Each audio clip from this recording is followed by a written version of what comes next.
Bismillahir-Rahmanir-Rahim. In the name of Allah, the most gracious, the most merciful. Today, we will share with you lecture number 26 of Surah Al-Baqarah, which will cover verses 47 to 52. These verses discuss the permanent deliverance of the children of Israel from the tyranny of Pharaoh and the delegation of the Sharia, divine law, to Prophet Moses, peace be upon him.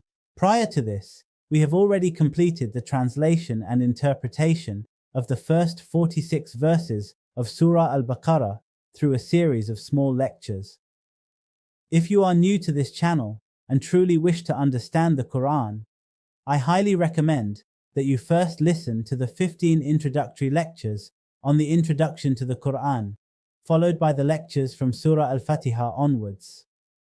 This will help you maintain a continuous flow and structure in understanding the Quran.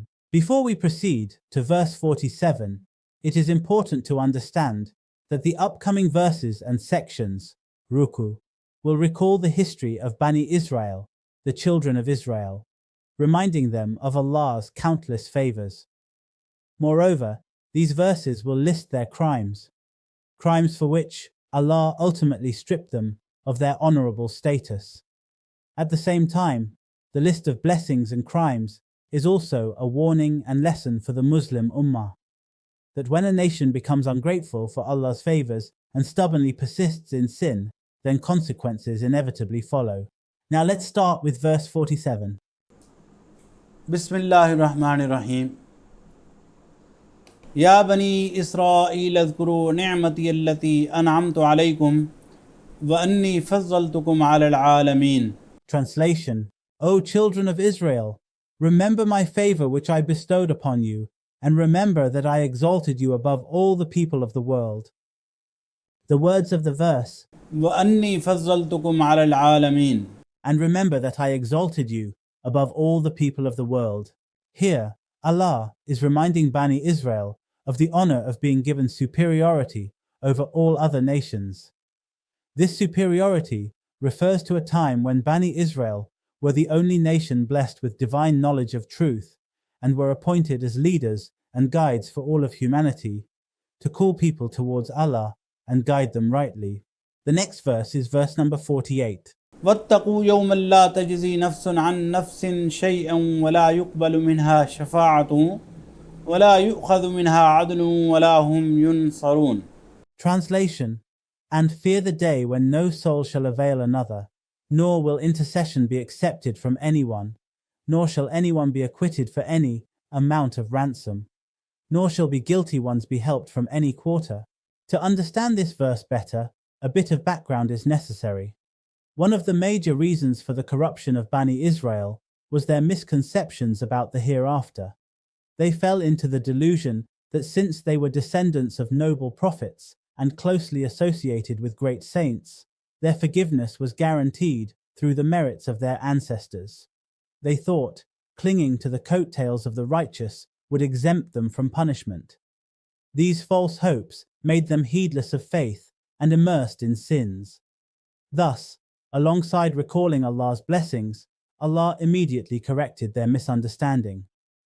On that day, no soul will benefit another, even in the slightest. The next verse is verse number 49. وَإِذْ نَجَّيْنَاكُمْ مِنْ آلِ فِرْعَوْنَ يَسُومُونَكُمْ سُوءَ الْعَذَابِ يُذَبِّحُونَ أَبْنَاءَكُمْ وَيَسْتَحْيُونَ نِسَاءَكُمْ وَفِي ذَلِكُمْ بَلَاءٌ مِّن رَبِّكُمْ عَظِيمٌ. Translation: And recall the time when we delivered you from the slavery of Pharaoh's people, who were afflicting you with a terrible torment, slaughtering your sons and letting your women live. And in that was a tremendous trial from your Lord. Throughout this ruku and several upcoming ones, the events being referenced are well-known incidents from Bani Israel's history, so well known that each person among them knew them by heart. Thus, Allah simply alludes briefly to these events rather than narrating them in full detail.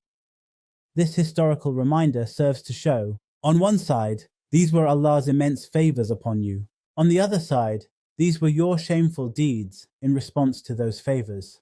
Words from the verse. يذبحون أبناءكم ويستحيون نساءكم وفي ذلكم بلاء من ربكم عظيم. They were slaughtering your sons and letting your women live, and in that was a tremendous trial from your Lord. Understand this: in this situation, there was a great test from the Lord, in which a believer is tested. Will they emerge as pure gold or mere worthless dross?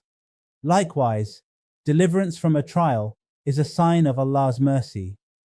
A true believer recognizes both testing and relief as opportunities to turn wholeheartedly to Allah. Next, moving to verse 50. وإذ فرقنا بكم البحر فأنجيناكم وأغرقنا آل فرعون وأنتم تنظرون. Translation: And remember the time when we parted the sea for you and saved you and drowned Pharaoh's people right before your very eyes.